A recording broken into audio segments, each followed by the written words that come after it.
Stains and dirt on walls will disappear in seconds. Wondering how? This trick removes wall stains effortlessly. It only takes a moment, and the result will exceed your expectations. When stains appear on white walls, don't worry. Instead of repainting, you'll start using this trick. I'll show you a way to remove them in just a few seconds. You need fabric softener for this.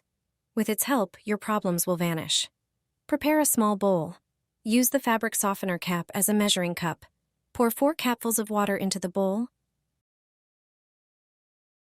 Add 1 capful of fabric softener. Mix everything to get a uniform consistency. Now, take a microfiber cloth, soak it in the mixture and wipe the stain on the wall. Follow the steps shown in the video.